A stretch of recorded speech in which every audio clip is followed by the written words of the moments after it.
জানিলে কিন্তু পালন কৰিব নিমিতে সেই বাক্য তোমাৰ নিচেই ওচৰত তোমাৰ মুখত আৰু তোমাৰ হৃদয়তে আছে সেইটো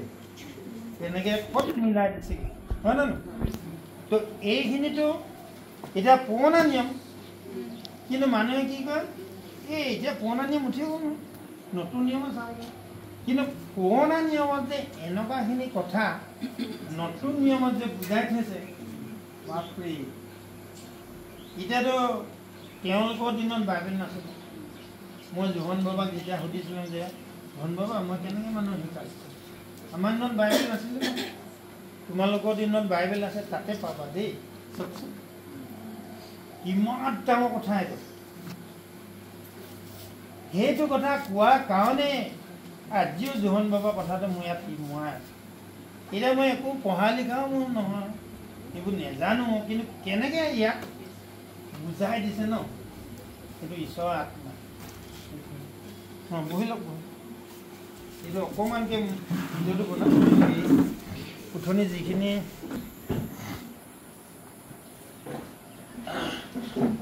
ঈশ্বৰ প্ৰশংসা হওক দ্বিতীয় বিৱৰণ 30 অধ্যায় ইয়াত কি কৈছে আশীৰ্বাদ আৰু হাও বিষয় আছে এই সকলো বাক্য মই তোমাৰ আগত ৰখা আশীৰ্বাদ আৰু হাও যেতিয়া তোমাক ফলিয়াব তেতিয়া তোমাৰ ঈশ্বৰ জিহুৱাই যি জাতিবিলাকৰ মাজলৈ তোমাক খেদিব সেই আটাইবিলাকৰ মাজত যদি এইবোৰ কথা তোমাৰ মনত পৰে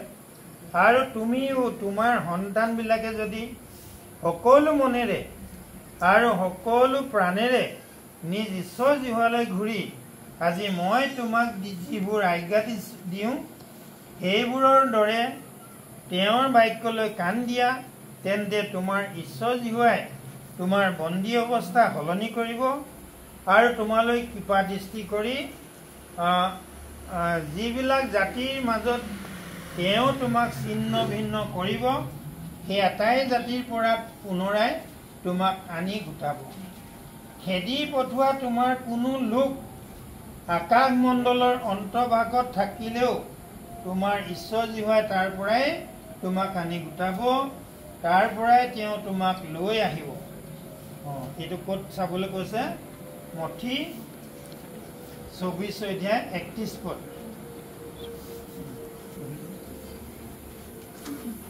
ইয়াতে চাব যে কি কৈছে প্ৰেজ দ্য লৰ্ড মঠি 24 অধ্যায় 31 পদ তেতিয়া তুৰীৰ মহাশব্দৰে তেওঁ নিজৰ দূতবিলাকক পঠাব তাতে তেওঁলোকে আকাশৰ এক সীমাৰ পৰা আন সীমালৈকে চাৰিওফালৰ পৰা তেওঁৰ মনোনীত লোকবিলাকক আনি গোটাব প্ৰেজ দ্য লৰ্ড তাৰপিছতো চাম আমি আৰু তোমাৰ পুৰুষবিলাকে অধিকাৰ কৰা দেশলৈ তোমাৰ ঈশ্বৰ জিহুৱাই তোমাক আনিব আৰু তুমি তাক অধিকাৰ কৰিবা আৰু তেওঁ তোমাৰ মংগল কৰি তোমাক পূৰ্বপুৰুষবিলাকতকৈও তোমাক অধিককৈ বঢ়াব আৰু তুমি সকলো মনেৰেও সকলো প্ৰাণেৰে নিজ ঈশ্বৰ জিহুৱাক প্ৰেম কৰি জীয়াই থাকিব নিমিত্তে তোমাৰ ঈশ্বৰ জিহুৱাই তোমাৰ মন আৰু তোমাৰ বংশৰো মন সুন্নত কৰিব এইটো ক'ত চাব লাগিব অথনি দেখুৱাইছিল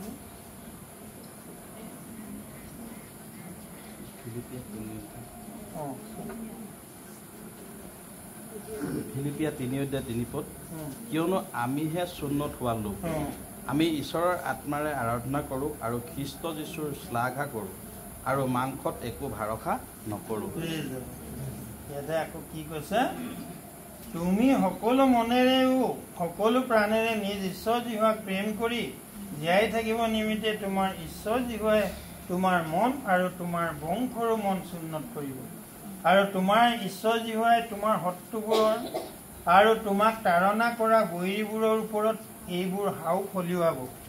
আৰু তুমি উলটি জিহুৱাৰ বাক্যলৈ কাণ দি মই আজি তোমাক তেওঁ যি আজ্ঞা দিছোঁ সেইবোৰৰ দৰে কাৰ্য কৰিবা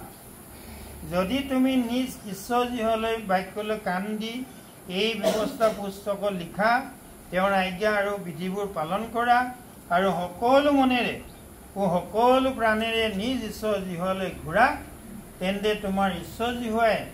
মংগলৰ অৰ্থে তোমাৰ হাতে কৰা আটাই কাৰ্য সামফল কৰি তোমাৰ গৰ্ভফলেৰে পশুৰ গৰ্ভফলেৰে আৰু ভূমিৰ ফলেৰে তোমাক ঐশ্বৰ্যৱন্ত কৰিব। কিয়নো জিহুৱাই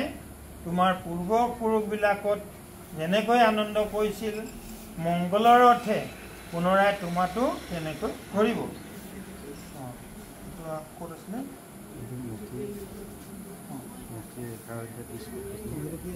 কিয়নো মোৰ জুৱলি মঠি 11 অধ্যায় 30 পদ, কিয়নো মোৰ জুৱলি সুসহ্য আৰু ভাৰো লঘু। আৰু ৰোমিয়া 2 অধ্যায় 29 পদত কি কৈছে?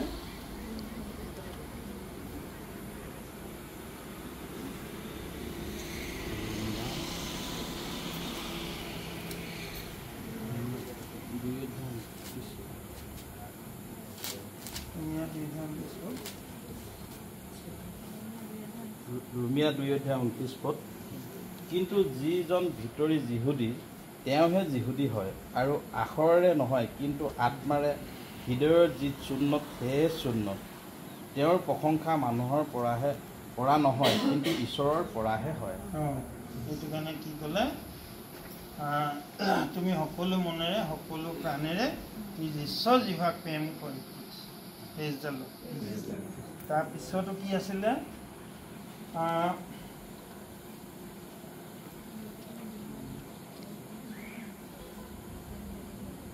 কিয়নো মই আজি তোমাক যি ব্যৱস্থা দিছোঁ সেয়ে তোমাৰ জ্ঞানে ঢুকি পাব নোৱাৰা নহয় আৰু সেয়ে তোমাৰ পৰা দূৰো নহয়। সেয়ে আকাশত নহয় যে আমি তাক পালন কৰিব নিমিত্তে কোনে আমাৰ কাৰণে আকাশলৈ উঠি তাক আনি আমাক শুনাব, এই বুলি ক'ব লাগিব।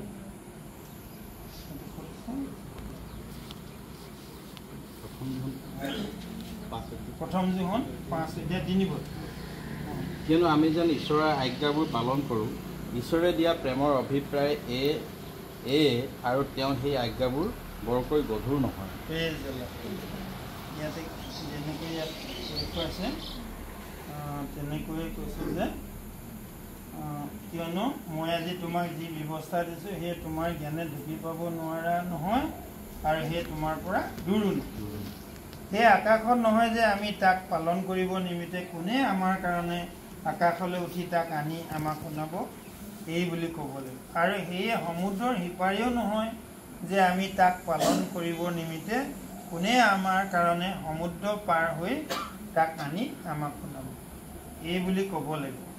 কিন্তু পালন কৰিব নিমিত্তে সেই বাক্য তোমাৰ নিচেই ওচৰত, তোমাৰ মুখত আৰু তোমাৰ হৃদয়তে আছে। তাৰ পিছৰ বাক্যটো কি আছিলে? মঠি 24:31 পদ,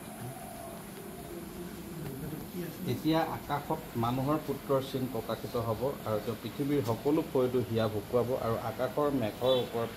মানুহৰ পুত্ৰ আৰু পৰাক্ৰম মহাপ্ৰতাপেৰে অহা দেখিব।